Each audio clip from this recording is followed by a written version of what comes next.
Terima kasih, saya baru pertama kali datang tempat ini. Mungkin Bapak Ibu heran, ini ada Bapak tua, gendut lagi, nggak pantas di depan gendut. Ya, kemudian nggak pakai jas lagi seperti Bapak tadi. Ya. Jadi kayaknya agak aneh di sini. Nama saya Dr. Hartoyo, saya bekerja dulu di Rumah Sakit Jantung Harapan Kita, bagian operasi jantung. Dan sekarang saya bekerja di Rumah Sakit Mitra Keluarga Bekasi sebagai dokter anestesi. Biasa saya, maaf kalau saya bicara agak panjang dikit ya Bu ya. Biasa saya diajak main bulu tangkis oleh rekan saya namanya Eri di sana dan ada juga Ria. Dan ketika saya main bulu tangkis saya ditawarin yang begini-beginian. Saya paling alergi kalau tawarin gini. Begitu dia dekat saya udah bilang, ngapain kamu promosi ya. Saya udah alergi gitu ya. Akhirnya karena begitu gigih mereka itu ini, saya ingat pada suatu cerita bahwa ada seorang nenek-nenek yang hidup berdampingan dengan orang ateis. Tiap hari dia bersyukur, terima kasih Tuhan atas berkat-Mu. Sampai ateis itu tiap hari bersyukur terus, tiap hari terima kasih Tuhan atas berkat-Mu. Si ateis ini bilang, alah berkat itu bukan dari Tuhan. Dia jengkel sekali. Suatu hari nenek ini dia berkata, Tuhan saya nggak punya sayuran. Dan kedengaran oleh orang ateis beli sayuran taruh di depan pagar. Besoknya sayuran itu diambil, dia bersyukur lagi, terima kasih Tuhan atas berkat-Mu kau kirim sayuran. Ateis langsung teriak, itu gua yang beli, bukan Tuhan yang beli katanya.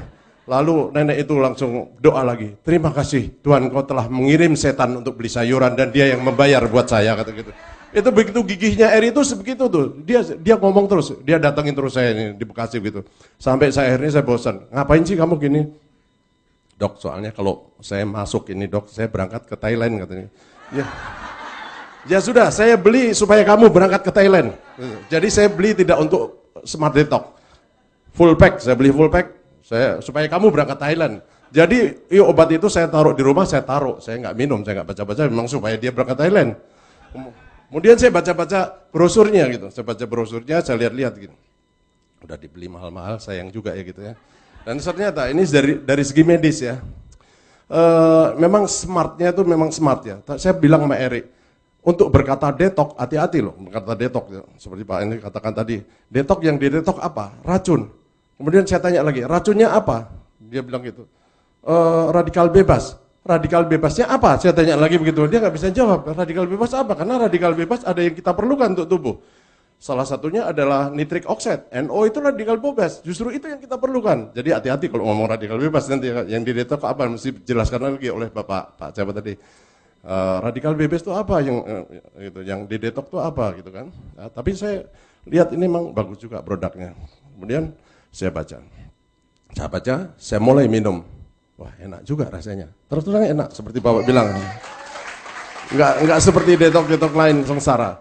Saya pikir kalau yang begini-begini ini pasti menyiksa sekali. Tapi ternyata enggak, enak ternyata ya. Apalagi kalau diminum dengan air dingin dan kiatnya langsung diminum, jangan dibiarin lama-lama. Kalau dibiarin lama-lama dia kental, jadi gak enak buat diminum. Langsung diminum itu lebih enak, menurut saya itu ya. Kemudian saya pelajari lagi, kenapa ini? Dan setelah berlangsung beberapa lama, ternyata memang benar, berat badan saya turun.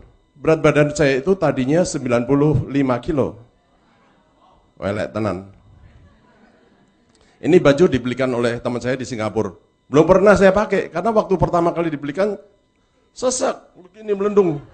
Jadi saya nggak pernah bisa pakai. Tapi setelah 20 hari dengan Smart TikTok ini, saya turun 5 kilo. Padahal ya, saya tidak mau tersiksa. Padahal saya itu tidak disiplin. Terus terang saya akui. Jadi kalau istri saya goreng empal, ya saya comot. Dikit, tapi dikit ya. Saya terbatas dikit, tapi jangan ditiru nih. Ini yang ditiru tadi yang kata Bapak tadi aja. Kemudian kalau ada apa sedikit saya nyomot juga, tapi dikit gitu ya. Dan smartnya yang saya kira adalah polanya. Pola 232 itu. Karena biasanya diet-diet yang lain itu polanya tetap. Kenapa? Karena sekarang ini kita ada suatu yang belakangan ini ya dikatakan bahwa gini, bahwa metabolisme tubuh itu mempunyai autoregulasi. Kalau asupannya berkurang, maka metabolismenya akan menurun dengan sendirinya. Sehingga dia menyeimbangkan antara asupan dan kebutuhan. Nah, sementara dengan diet ini, pertama pre-detox, kemudian di 3 hari detox. turun. Metabolismenya pun turun. Sehingga selisih antara asupan dengan ini tubuh berusaha memperkecil. Begitu ditambah lagi 2 hari yang dengan makan, metabolismenya naik lagi. Begitu metabolisme naik, pengeluarannya banyak, dihajar lagi dengan yang 3 hari. Jadi itu justru sebenarnya kiatnya yang saya bilang, ini cerdiknya di sini. Karena tidak stabil kita, tapi ketika metabolisme naik, pengeluaran energi banyak, kemudian dikasih lagi 3 hari dengan diet yang rendah. Ya. Kemudian saya pikir, apakah ini akan bikin kekurangan protein? Ternyata enggak. Karena dengan Max Pro tadi, saya baca di situ per sajinya ada 22 gram protein kalau nggak salah ya. Total kalau 3 kali di dalam program yang 3 hari yang tidak makan, itu kita sudah mendapatkan protein kira-kira 66 gram. Kebutuhan kita at least 1,5 gram per hari. Dalam keadaan orang gagal ginjal pun sekarang protein harus dipenuhi dengan 1,5 gram per hari. Zaman dulu orang kalau gagal ginjal dietnya rendah protein karena yang dikeluarkan oleh ginjal sedikit. Sekarang harus 1,5 gram, tapi harus dengan dialisis. Ya. Kemudian saya lihat di sini kandungan protein dengan whey protein bagus sekali.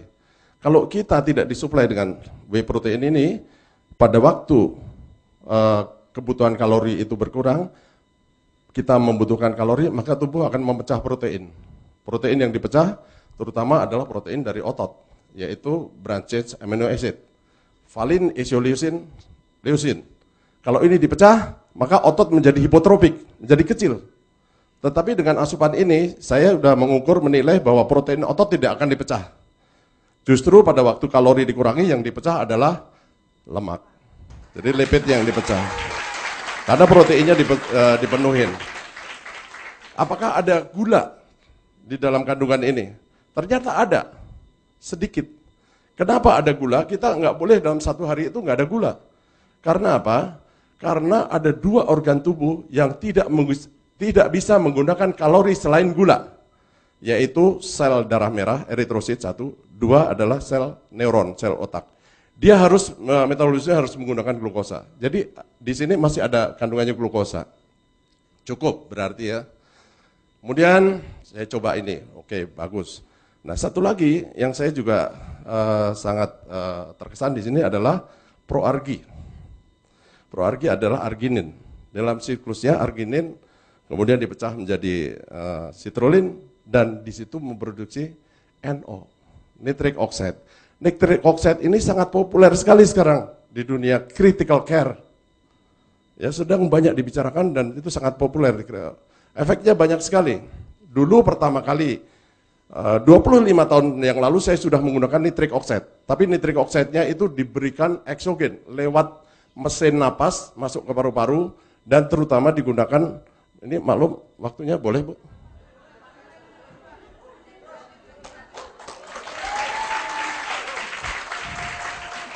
Dan waktu diberikan dengan alat ventilator atau mesin napas, digunakan pada bayi yang aspirasi mekonium, yang tersedak kotoran bayi yang keluar ke dalam ketuban yang hijau itu biasanya paru-paru tidak bisa berfungsi. Digunakan nitric oxide. Kemudian digunakan untuk yang namanya PPHN, persistent pulmonal hypertension, yang tidak bisa diobati dengan mesin napas yang biasa. Karena terjadi hipertensi paru. Obatnya adalah nitric oxide. Tetapi pengobatan dengan cara ini harus dimonitor dan dipantau kadar nitric oxide di dalam tubuh itu secara ketat. Dan seringkali kalau kelewatan, nitric oxide itu bisa membuat orang jadi yang disebut methemoglobinemia. HB-nya nggak bisa ngangkat darah, nggak bisa ngisi oksigen karena terjadi methemoglobinemia. Nah, kalau yang endogen, tubuh itu mempunyai satu autoregulasi. Nitric oxide-nya nggak akan kelebihan, nggak ada kurang, karena ini akan diproduksi secara endogen melalui perubahan siklus arginin menjadi citrulline tadi. Dan efeknya bahwa ini akan membuat otot polos pembuluh darah itu menjadi rileks. Sehingga kalau yang ada plak, segala macam itu menjadi rileks, menjadi lebih longgar. Sebenarnya nitric oxide itu diproduksi oleh endotel pembuluh darah, lapisan dalam dari pembuluh darah. Nah, ketika orang itu mengalami sklerosis, ada plak di dalam pembuluh darah, maka produksi ini sangat terganggu. Jadi orang yang mungkin hipertensi, kolesterolnya tinggi, apa itu dengan diberi itu nitric oxide saya kira banyak sekali gunanya.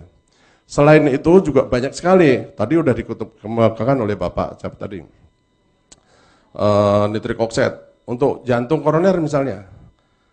Kalau orang jantung koroner kalau lagi serangan jantung, angina pectoris itu minum pil yang taruh di bawah lidah, nitrogliserin atau isosorbit dinitrat. Nitrogliserin itu tujuan akhirnya nanti adalah diubah menjadi nitric oxide, menjadi NO juga. Jadi kenapa enggak kita sebelum kena serangan jantung kita perbaiki dulu nitric oxide di dalam darah dulu. Orang yang misalnya gangguan disfungsi ereksi atau orang impoten. Kalau penis itu sebenarnya ada dua macam ya. Kita ngomong penis ada dua macam. Yang pertama adalah tipe muskuler. Yang tipe muskuler itu penis itu besar, tapi kalau dia ereksi bertambah besarnya tidak terlalu banyak. Yang kedua adalah tipe vaskuler. Kalau mati kecil, tapi kalau lagi hidup dia besar. Tegang seperti tomat matang. Nah, yang tipe vaskuler ini, kenapa dia menjadi tegang? Karena corpus cavernosum di dalam pembuluh darah di dalam penis itu terisi.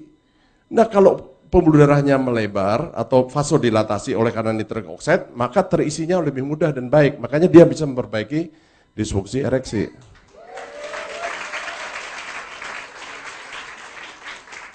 Untuk otak dan saraf, nitric oxide adalah suatu neurotransmitter. Dia adalah suatu pembawa sinyal pesan antara sel saraf yang satu dengan sel saraf yang lain. Sehingga memudahkan hantaran saraf itu menjadi lebih baik.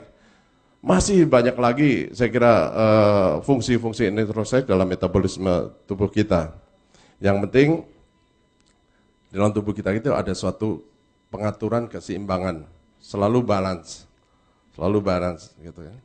Dan saya cuma pesankan saja kepada adik-adik yang sebagai seller atau sebagai ini, mungkin ini sedikit berguna dan hati-hati tadi dalam berbicara mengenai detox terutama ya, karena kalau yang dihadapi itu nanti masyarakat awam itu detox itu, tapi kalau nanti berhadapan dengan orang yang tahu detox itu apa, karena sebenarnya racun itu udah didetox oleh hati, kalau hatinya bagus ya, kalau hatinya kurang bagus ya nggak bisa mendetok. Kalau hatinya bagus didetok oleh hati melalui peristiwa konjugasi, deaminasi, kemudian setelah itu dikeluarkan melalui ginjal, kan selalu gitu. Ya akhir kata bahwa saya 20 hari berat badan turun 5 kilo dari 95 menjadi 89,8, ya, jadi turun 5 kilo lebih dan proses dalam ini ya tidak sengsara, enak ya, jadi tidak sengsara dan enak. Apalagi kalau saya disiplin pasti turun 10 kilo. Karena saya tidak disiplin jadi turunnya cuma 5 kilo. Gitu aja. Ya terima kasih untuk Bapak Ibu sekalian.